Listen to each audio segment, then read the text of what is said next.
Well, let me just do a quick introduction.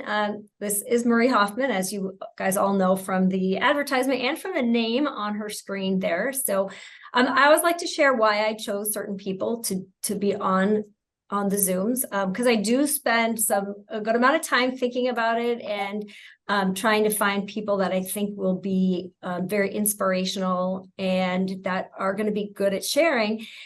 And I picked Marie for several reasons. One is she's just so darn cool.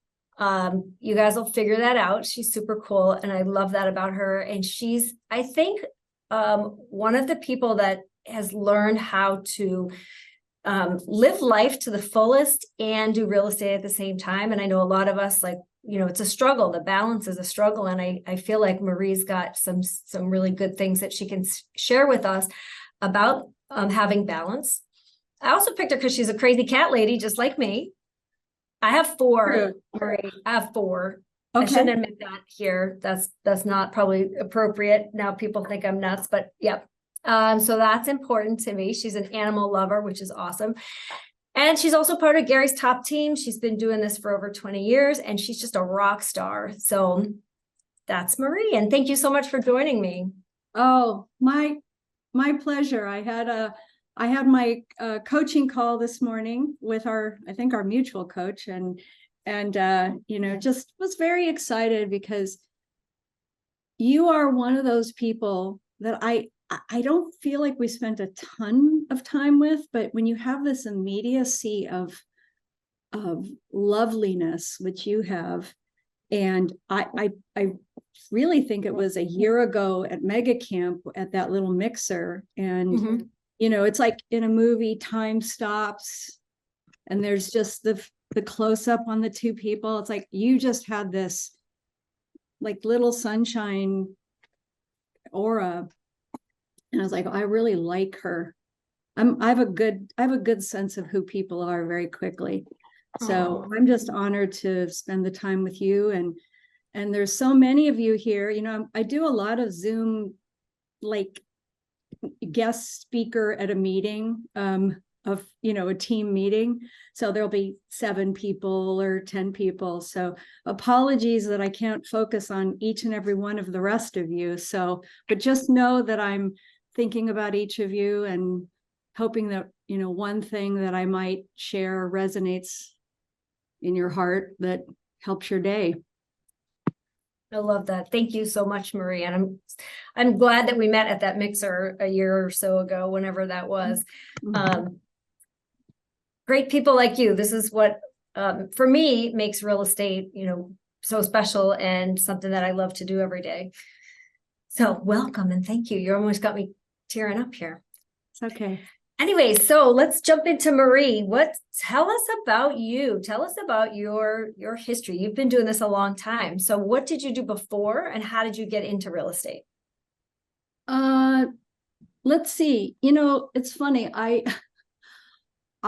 have and as you'll figure out, I have a lot of interests, and my belief is that where you are happiest, where you are challenged, where you are loved, and where you can build relationships actually dovetails into your real estate business.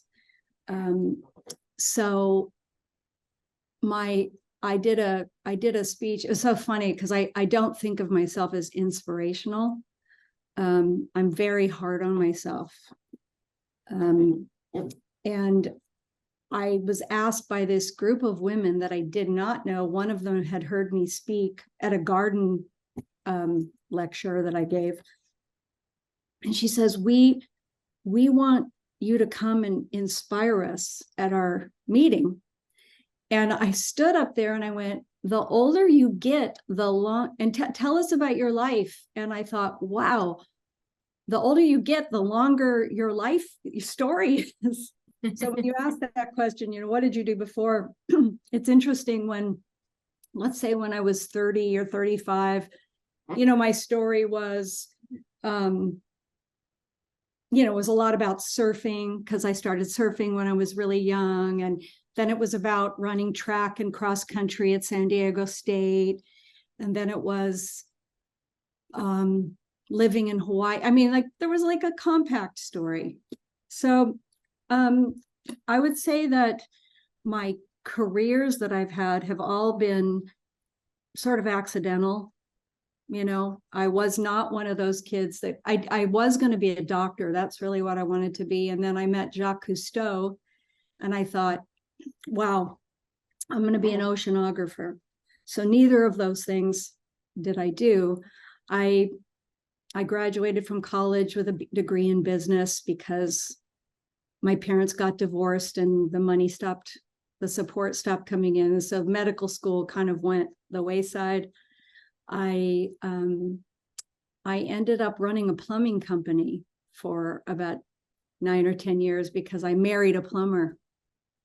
And that's when I would say I figured out I'm a terrible employee. The best money I ever made was being what we used to call a waitress. And it's a server now. And so I ran a plumbing company. And then I got divorced from that, my husband, lovely man, but 21 years old and got married, maybe not always the best choice. And then I just fell into it because people said, well, you seem like you'd be good at real estate. I mean, how many of you out there have had that? And what that is, I don't know what it is, but that's how I got into real estate. And I got my license in 1990. So that is 33 years, ladies and gentlemen. Wow. So, and that career was on top of, I became a jazzercise instructor after I got divorced. And believe it or not, jazzercise still is around, actually. But I actually made a living teaching jazzercise. Wow. Because those were the days of, 80 to 100 students in my classes. And my husband, actually, my second husband also was a jazzercise instructor. So I was a jazzercise instructor and a real estate agent. Wow. And did you fold them together? Were you able to get clients from your jazzercise business? Absolutely. First client, jazzercise. Yeah. And if for those of you who, I wrote a nice little piece about my 36 years of teaching. I'm celebrating that. And I was looking at the comments, and one of my, she actually ended up being a real estate client as well, but she said, I bet not very many of your students had you be their birth coach. And I was, yes. So I did absolutely real estate. My first clients were jazzercise students. Absolutely. I better put my glasses on. I'm not a big, oh, there we go. I'm not just you guys. So somebody else has to look at the chat box because I don't know. I've never been diagnosed with ADHD, but I can't multitask very well. Or I no try. worries. So if we don't read them yes. as they go, we'll get them at the end when we do question and answer. Okay, good. But thank you. But that question was, do you still do jazzercise? I do. I had my earphones this morning and my cup of coffee and listening to, I think my opening routine is an Usher song that I'm going to be doing. Yeah, we're not just doing Pointer Sisters. We're doing current stuff. So that's awesome. And now I know where you get all your energy from because you're jazzercising all the time. Yeah. Well, I'm a dancer. I mean, I would say that movement in my mind and movement in my body is crucial for me, for my happiness. Yeah. I just think everybody should be dancing. And that translates into everything you do. Yep. So that's what I used to do. I mean, that's how I got into real estate. And I always say, here's the deal, you guys, I always doubled my deals every year. So the first year I did 2. And then the next year I did 4. Well, you got to start somewhere, right? And you kept growing and growing. So, every year you felt a little bit stronger and a little bit better. Right. I love that. So talk to us a little bit about your gardening. I love that you are, mixing real life real life Right. with real estate life. Yeah. And I love, I follow you on social media. I love your gardens. I love your stories. I love you just had a team retreat in your garden. Yes. With a sound bath. I saw that. It looks so cool. So tell us a little bit about the garden and how that mixes into real estate. So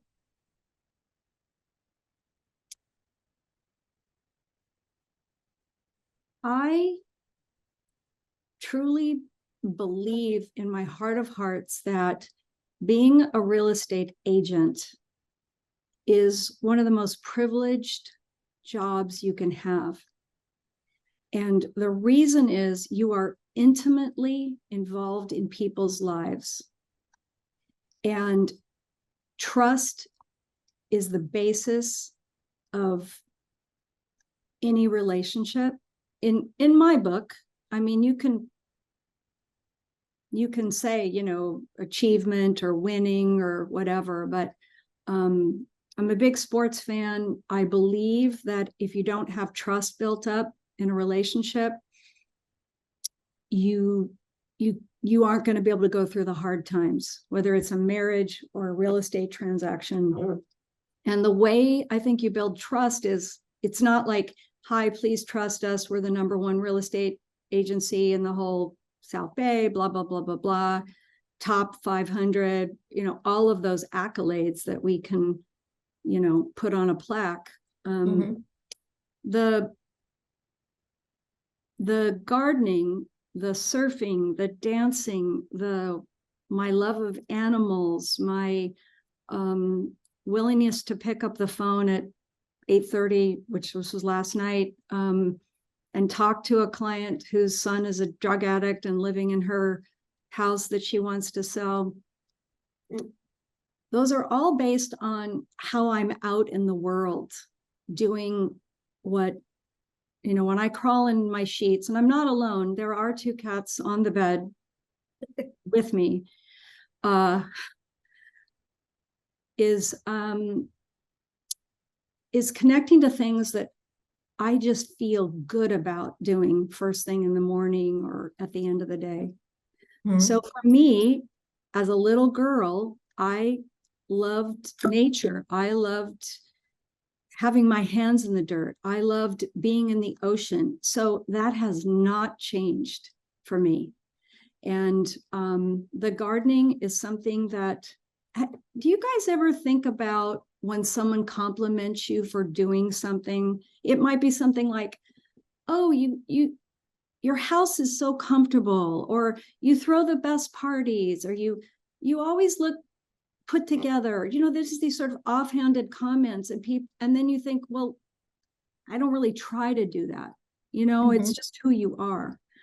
So the more, as I've gotten older and I've had so many supportive people, it's like, do more of what, there's a book called Do What You Love, The Money Will Follow. I'm a big fan of not reading books, by the way. I'm a big fan of reading the titles. And if you read the title, you've gotten the whole thing. So do what you love and the money will follow. So that's how I got into gardening. And gardening for me is I don't know how many of you have children or nieces or nephews, but I feel very strongly that we have a planet to take care of. And we have all the creatures on the planet that, by the way, if human beings were wiped off the face of the earth, what would happen to the planet if we're not talking about a nuclear holocaust? We're talking about just like, boom, the people left. What would happen to the planet? Well, the planet would probably thrive. I was in Venice a year and a half ago, and they said that during COVID, there were dolphins in the Venice canals. So my love of gardening is about supporting the planet and making the planet healthy, and doing it one garden at a time. So in my gardening career, it's about planting things that belong where they belong, so that the butterflies, the bees, the birds, the bats. And the bonus is that if any of you, by the way, you have an open invitation to come visit me. I do live in Redondo Beach. I do have a couple of guest rooms, and I have a really beautiful garden. When you walk in my garden, your heart rate goes down. And I don't care if you have a balcony or a potted plant in your kitchen. If you can be around something that's growing, you are around a miracle. So that's my feeling about gardening. I'm just a little bit of a vigilante about it. I love that. And it's, you mentioned how good it is for the planet and everything, but it's so good for your soul and for your mind, and really helps you to be at peace, at the end of a long day when somebody has been upset with, whatever happened on their transaction. You have a way to kind of wash that away. And I think that's super important for people on the call, because I think that's one of the things that we suffer from a lot in this industry is, we have so many things coming at us, so much input, and it's sometimes hard to, how do we decompress? How do we take that out of, at the end of the day, that negativity? Absolutely. And you've done a great job of creating things that you enjoy, that are just naturally part of what you do every day. And so I feel like you've got a great balance. Well, I just want to go on record here to say that I struggle all the time. I love the word balance, but if you read Gary's book, The One Thing, he is absolutely clear that you cannot live a balanced life. You are living a counterbalanced life. So are there times in my life that I have eaten popcorn and wine for dinner? Yes. And is there times in my life that I have woken up every morning at 5:30 and walked on the beach and packed my lunch and went to bed by 9:30? And yes. And it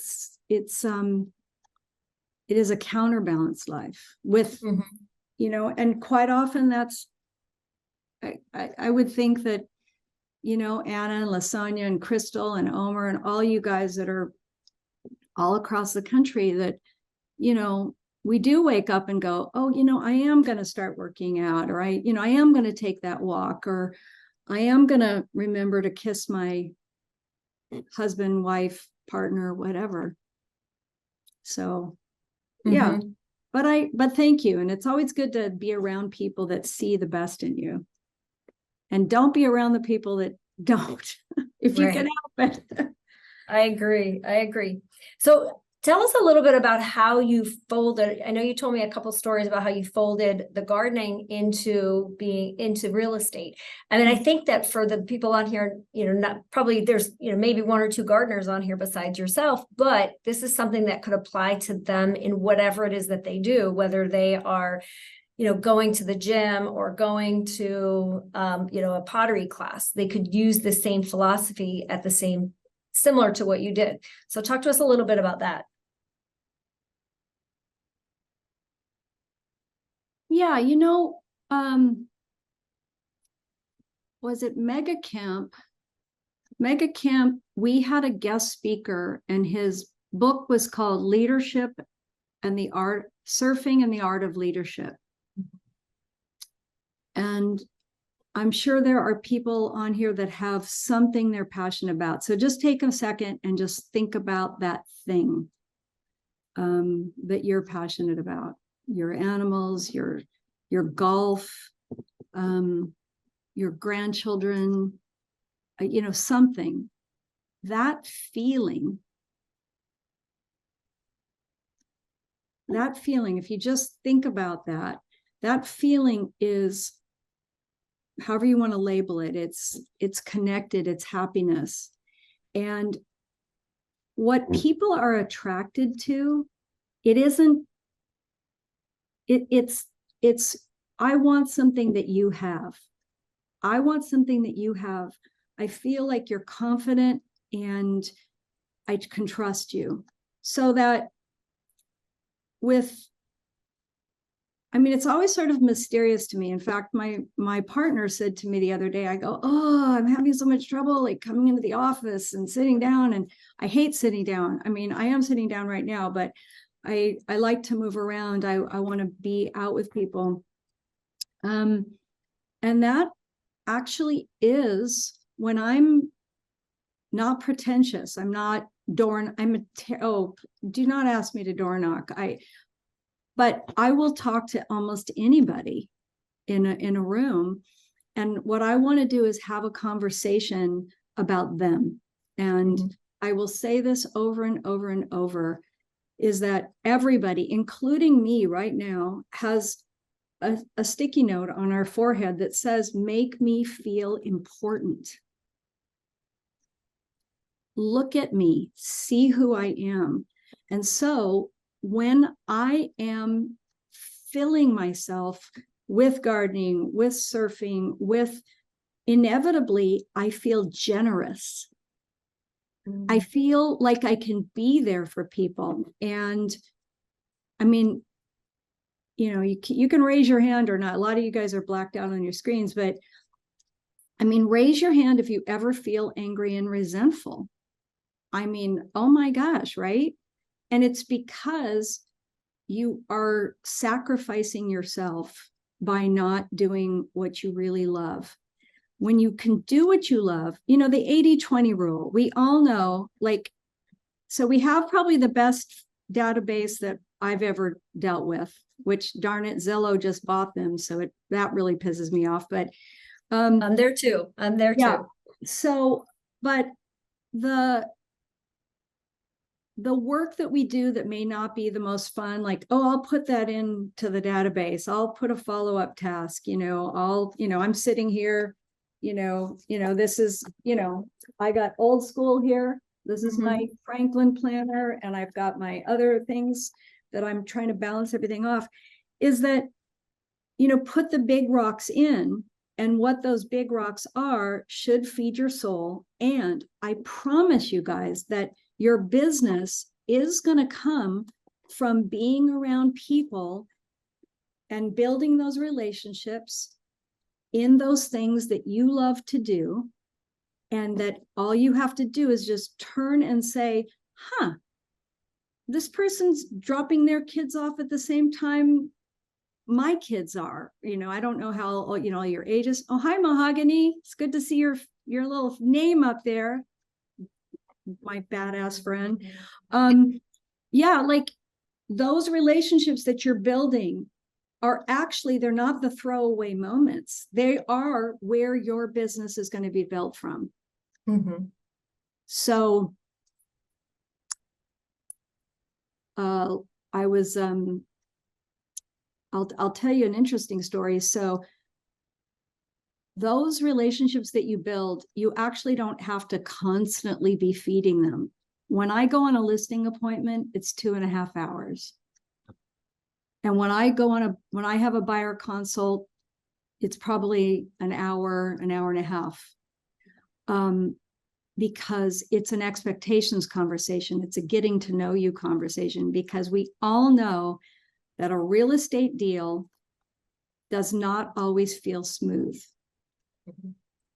And we are in a bumpy market, or at least we are. I mean, I don't know what everybody's going through. So when you invest in the relationship, so I got a call about, maybe not a year ago, 10 months ago.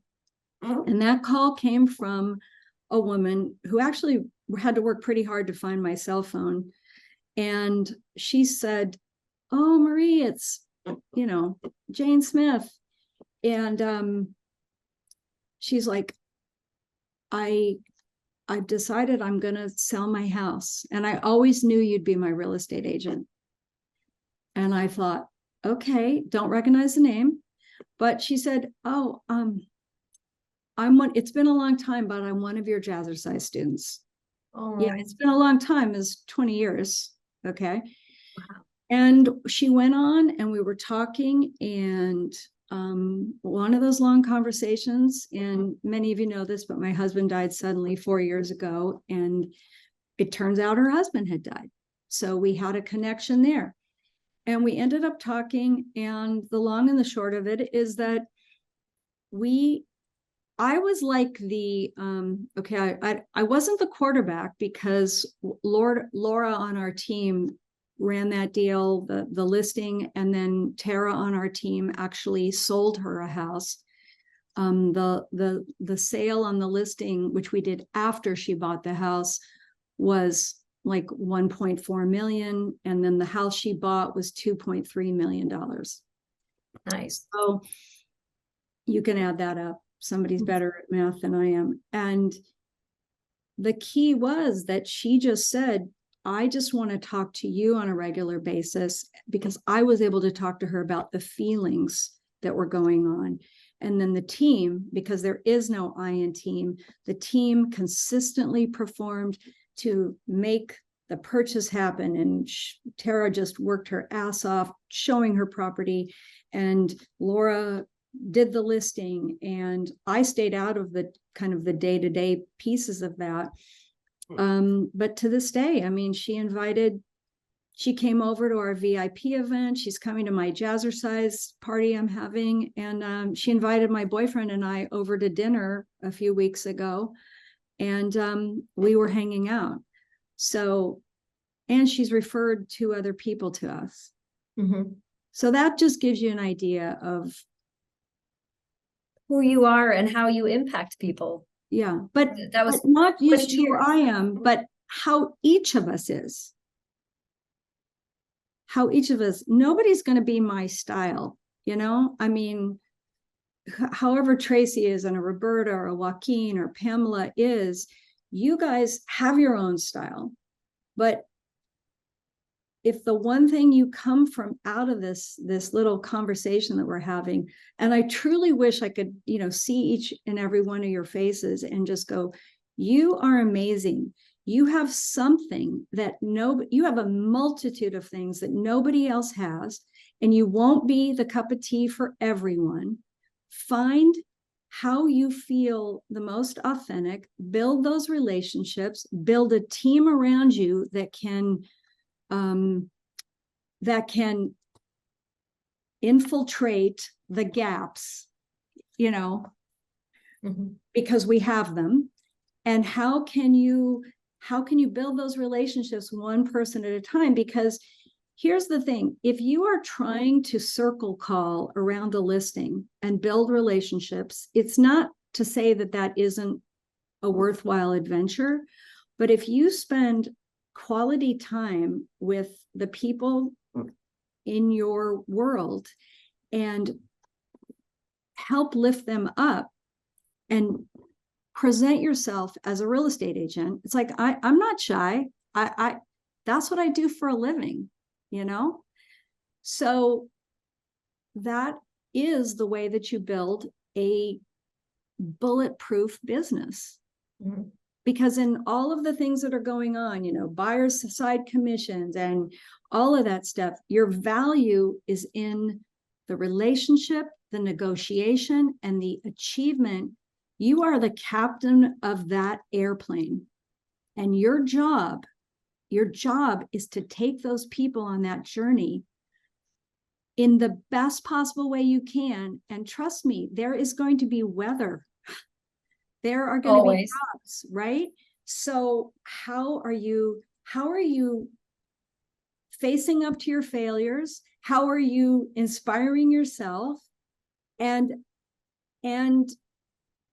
that person or that family is going to, excuse me, I've got loud noises here. That family is going to remember you. Yes, tell us a little bit about how you handle those difficult situations when, you feel like you've really worked hard, you've done a great job, and now there's hiccups, of course. Right. And we're always the one that gets in trouble, right? It's always our fault, shoot the messenger. Right. So give us some tips on how you diffuse that and how you manage that when you feel like my client is so mad at me, but I really feel like I did the best I could do. That's something we don't really talk enough about. And it happens a lot, especially in this market where emotions are running really high right now. Yeah. Well, there's I don't know, is it in bold or God knows what, but, bulletproof the transaction, right? So what does that mean? What does bulletproof the transaction? Well, let's talk about a positive thing. So one of my favorite things to say to a potential buyer, you have a buyer consult, right? You're talking to them and I go, oh, hold on a second. Here's one thing that a lot of people think is that it's going to take me a while to find my house. It's going to take me a while. I got to see everything. But here's what's interesting after 33 years of selling real estate or 5 years or however long you want to associate with the team, say quite often, 50% of the time, you are going to find your home the first, second, or third time out. Like, say that to people, because I'm telling you, that does happen. This is not BS. This is true, right? So when you find that home the first time out and the buyers say, oh my God, is it possible that we found the house the first day out? Oh, but you said this was going to happen. Mm-hmm. Same with the problems. The conversation that you have in a listing appointment, right, is that, again, I love the airplane analogy because, first of all, and Sue Murphy will tell you that she used to have to hold my hand. And, when I flew, I didn't fly much. But she once said to me, she goes, Marie, it's just a bumpy road, like on a bus.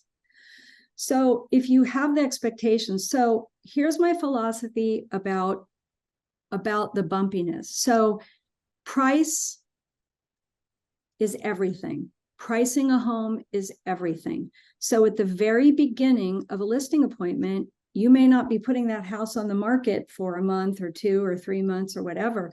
So we're also anxious to come up with a price on the home. And when you're in a transitional market, you have to say, okay, real estate is an art. It's not a science. And we're only looking at the past.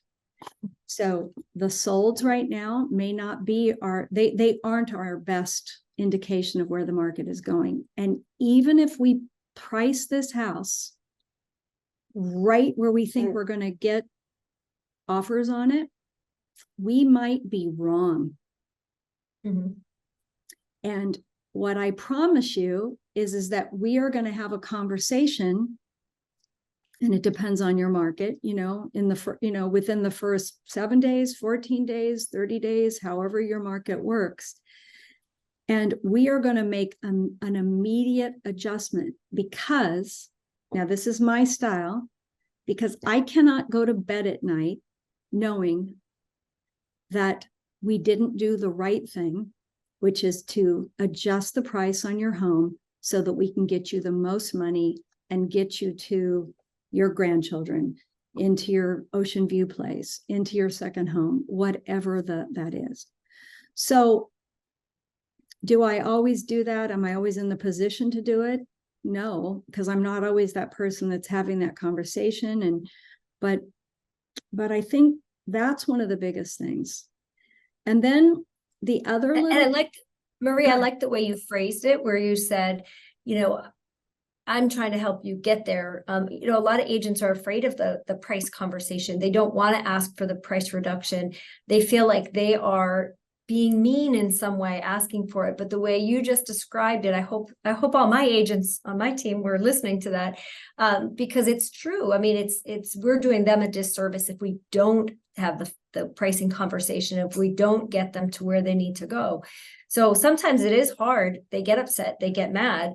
But I think it's something we have to do, and we do have to do it earlier in the transaction now than we ever had to.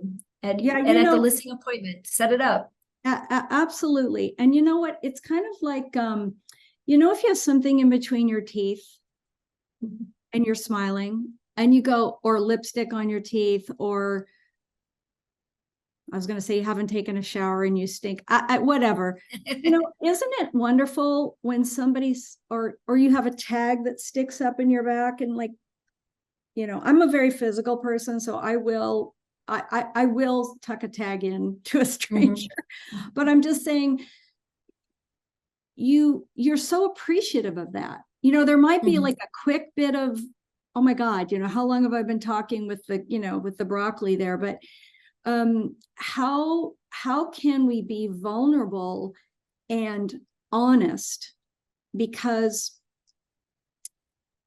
it is our job. And Phil Jones said over at our luxury seminar something I thought was just brilliant. And I would encourage all of you to do that. I don't think there's anybody from my team on here, but it's like he said you should set up seller's consult, where you do your listing appointment, and then you set a I can't remember what he called it. I have to pull it, but it was like a revisit consult, or a, where we're going to have and we don't call it a consult, it's a strategy session. Yep. So we'll do a strategy session and then a secondary strategy session at 14 days. Same with the buyers, because right now we had a conversation with our buyers team where, these buyers aren't buying, Mhm.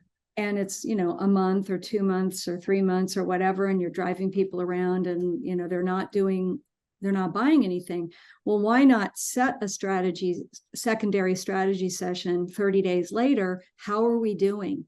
And then have that conversation. Like, what's working here? What I want to check in on your motivation. Is this still something you want to do by the end of the year? Have those conversations so that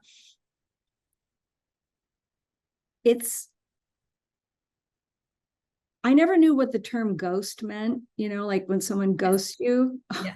Or what's the other one? Gaslighting you. I never really know that, but I had the experience of learning what that meant. But it's like, isn't it better to have the conversation before it gets to that point? Mm-hmm.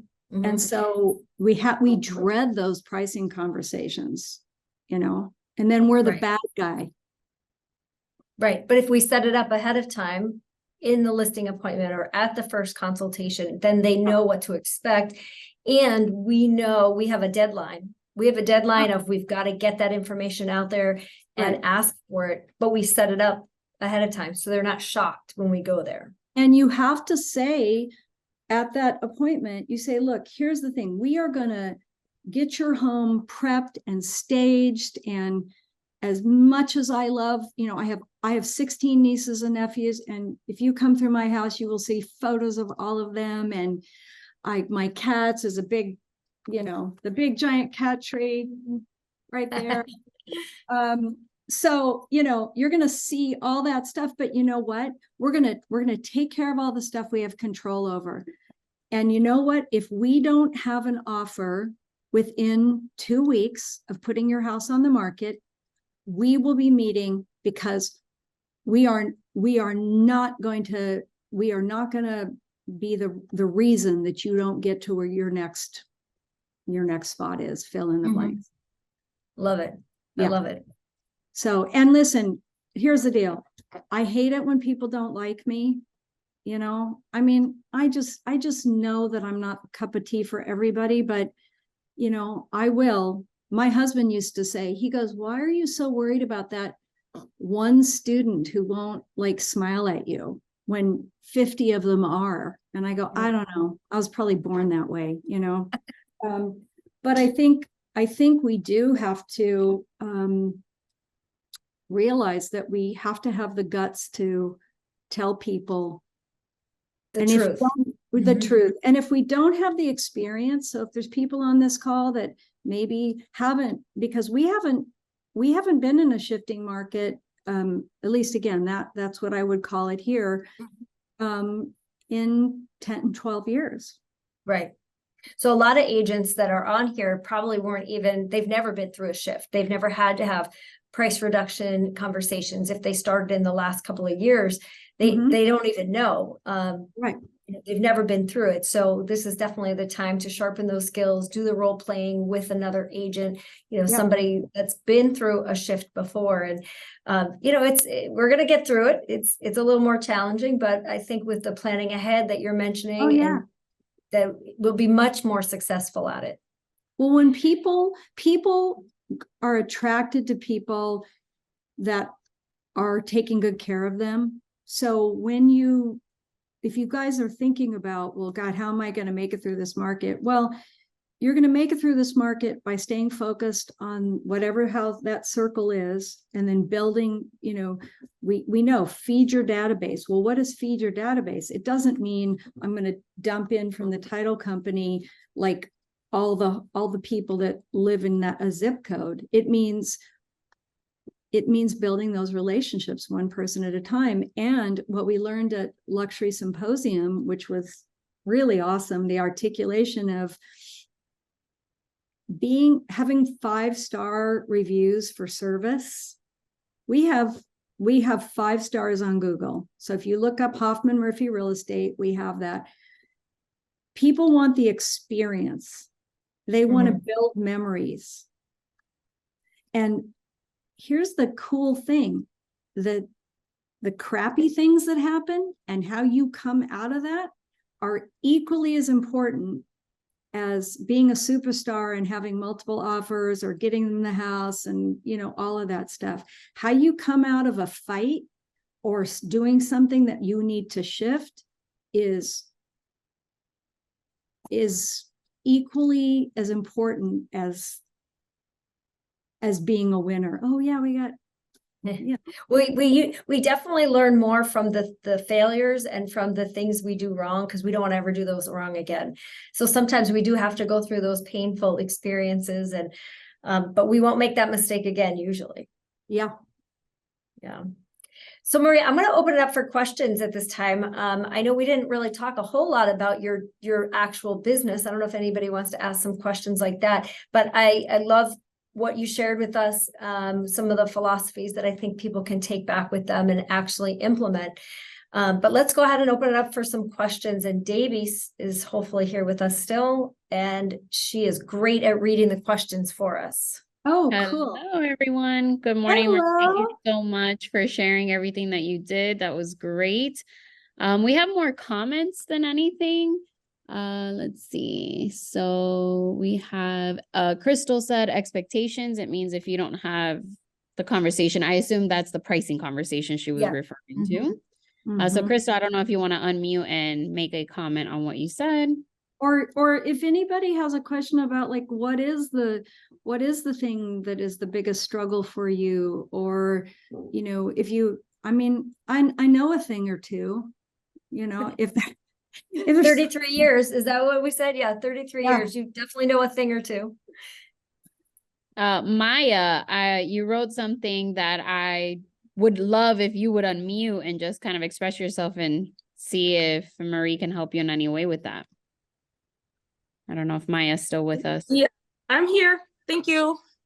Well, thanks for the tips and authenticity is something that I always want to work on, because I thought I was living my life that way until I had a comment like after the luxury symposium from a friend that I traveled with there, who said that Maya, I found you. Now, Maya, were you at Luxury Symposium? Yes. I thought so. You are gorgeous. Thank you. I'm like, I recognize you. Okay. Thank you. Well, although the hair already changed. So there is that. Yeah, well, I love that about you. I meet people and I tell them, you got to get to know my face because the hair changes all the time. And I enjoy that. That's one of the things that I enjoy. But I got a comment about the short braids not being luxury enough. From a friend, and it goes all over the place and I cannot tie it back. And it was really, I grappled with that. I've been grappling with that the last few weeks, because at the end of the day, it's part of it's a big part of my culture. To have the braids, I told that friend, I said, when I go back to Senegal, West Africa, and I have my hair out without braids, I'm told that I'm unkept and I'm not put together enough. So, it's a cultural thing. And yet I do realize you and I, we'll just have to take this discussion is like, we need something at family reunion, something, it's like, I keep telling the team, I go, our next seminar is going to be dead or divorced, navigating the difficulties in real estate. It's like, I got the big thumbs down on that because it's like, that's too shocking. Well, you have to realize that I said about the cup of tea or how you look. I mean, I packed so much stuff to go to luxury because it said there is a dress code, right? There's a dress code, and how I look and how you look, you know what? We are just not gonna, you have to be you. And microwave, or should I heat it on the and stove? you're in two different Microwave. cultures too. I So don't when know. you go to West Either Africa, one works. I don't know why it clumped yeah, up. I think we're gonna have to, okay, there we go. Anyway, Maya, what's your question and what are your, for me, or what? I guess like just at the end of the day, I live in the US and I live in the south of the US. So when I go to those luxury listing appointments, I still do have to work with that limiting belief that I have in a certain way, right? Like, and I mean, obviously, there's a certain presentation that needs to happen anyway. But where do I draw the line as to how much of it, how far do I push it to make sure that I can relate and connect with these high net worth, mass affluent individuals who are looking to hire an agent that doesn't necessarily look, talk, and sound like them? Yeah. Wow. I just sitting, first of all, I would say that there is probably not one person on this screen that hasn't felt what you're feeling.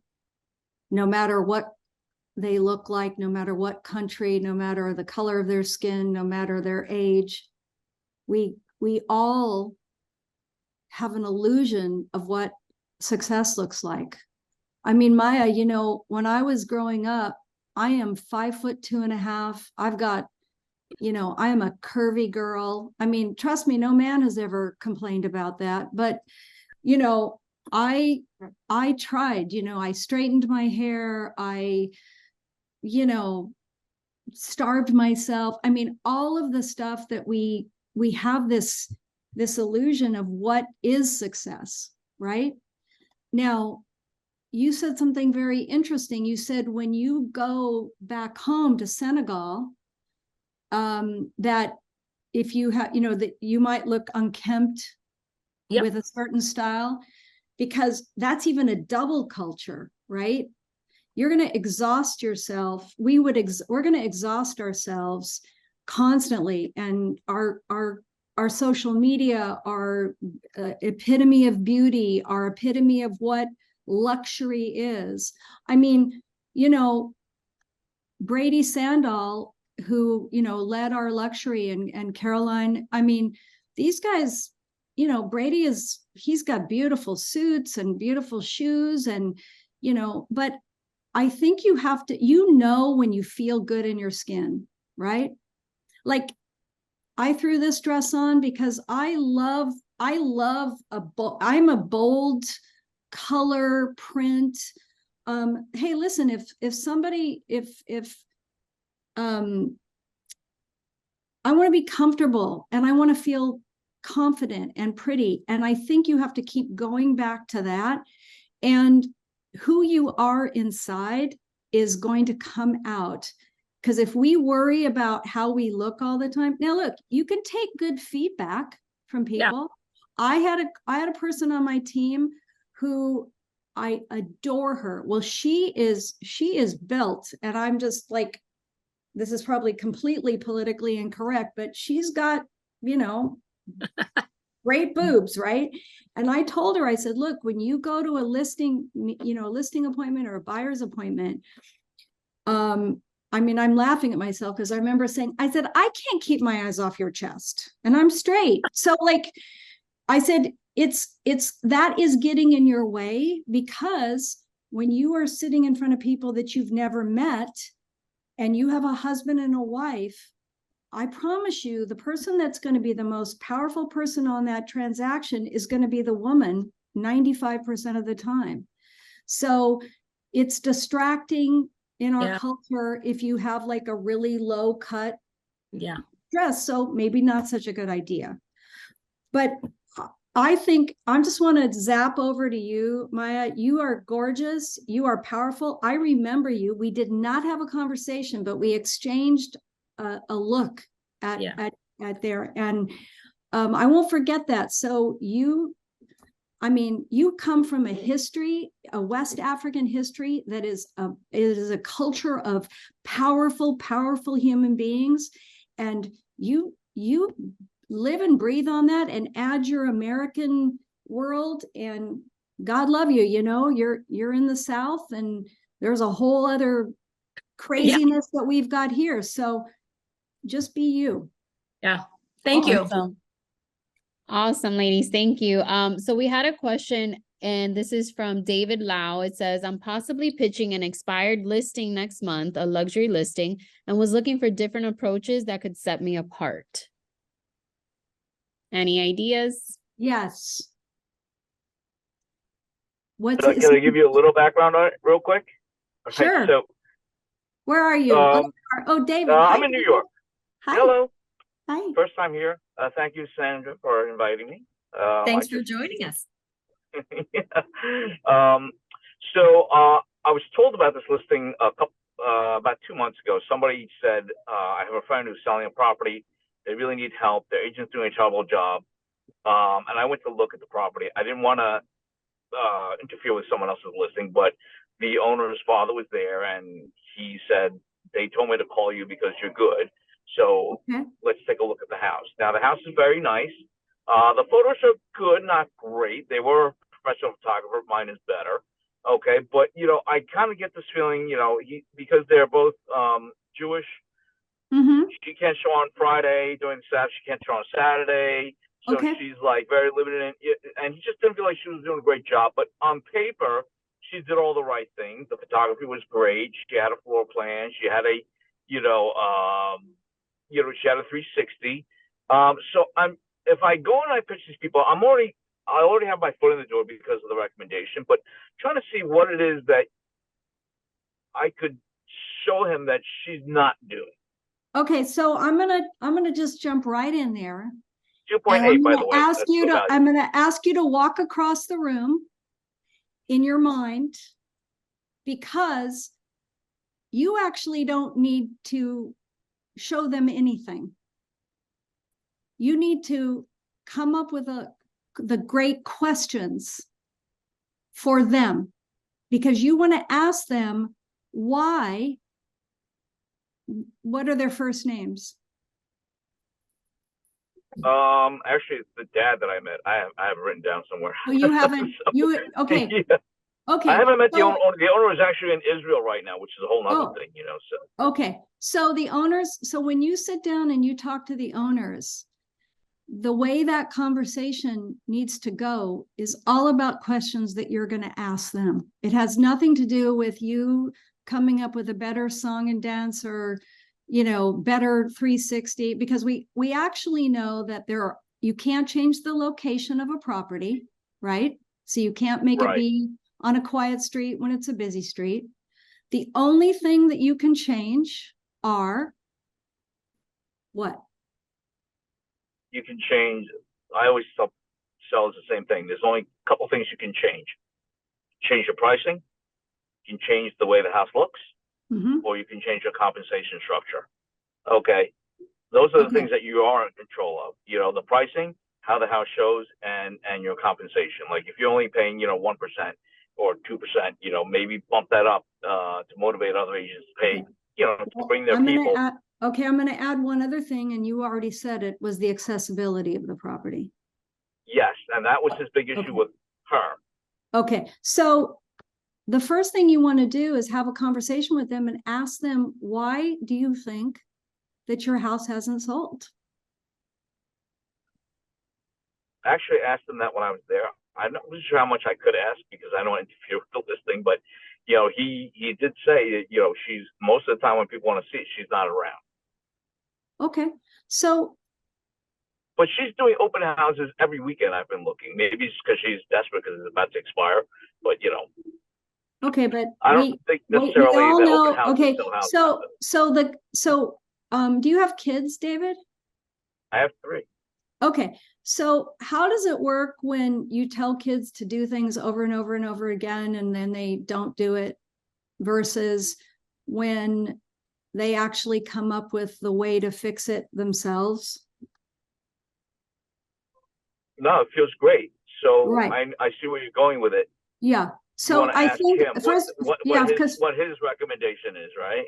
well, Or so what his first of suggestion is. all, yeah. So first of all, you've got to like anybody, you know, everything that's been done. There's great pictures, so on and so forth. So it's the way you approach that conversation. It's like, thank you so. First of all, you haven't met the actual sellers, right?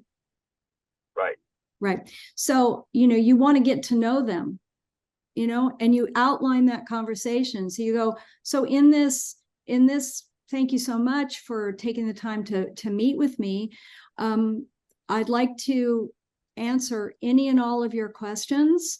But if you don't mind, let's take the next 10 minutes to get to know each other a little more, because I want to know, you've just been going through this experience of getting your home on the market and making it available, and it hasn't sold. What do you think the challenges have been? And then start listening. And for any of you who have taken classes in asking great questions, you always want to say, and what else? And what, you know, how do you think that could be changed? That's the conversation. And if you are truly listening to people and not thinking about the next thing you're going to say, right? You can even repeat that back. So what you're saying is, you're thinking maybe that she hasn't been here, that there hasn't been great accessibility. Okay, I'm going to write that down. And what else? What other things do you think contributed to this? What do you think the most important thing would be that we could do, should you decide to choose me as your realtor, that would make this happen? Marie, we're gonna run out of time. I think it might shut down on us. So I wanted to just, before that happens, I wanted you to share your phone number and how to reach you for all the referrals. Should I put it send your way? Okay, so if you guys go on HoffManMurphy.com, that's the website. And I know maybe someone who's a better typer can put that in the chat. So it's HoffManMurphy.com. My Instagram is Marie Hoffman Los Angeles. My garden Instagram is Marie Hoffman Garden Coach. My Facebook is Marie Hoffman. And Hoffman Murphy Real Estate is our Facebook page and our Instagram. My cell phone number is 310-710-1934. I am not going to give you my email because, as per our original discussion, please do not send me an email. I love it. Well, Marie, thank you so much. I have to be respectful of everybody's time, but thank you so much for joining us. And if anybody missed the contact information and you need it, just reach out to me and I'll connect you guys. Super excited that you were here. Loved. Thank you guys. Thank you guys. I'm sorry. I feel like we'll just have to hang out at family reunion, or once again, you can call me if you're ever in LA. I'm in the South Bay of Los Angeles, so just south of the Los Angeles airport. You can always come and pop by our office or visit one of our offices here. And thanks. Good to see so many wonderful faces. And you guys, thank you. Give yourself, like, if you know, in the deaf world, this is applause, right? Thank you, Marie. Applause. Okay, thank you guys. All right. I'll see you guys. Anybody who's going to Luxury Pro tomorrow, I'll see you there in Miami. So have fun, you guys. Bye, guys. Thank you. Say hi to Pitbull. Take care, Marie. Bye-bye.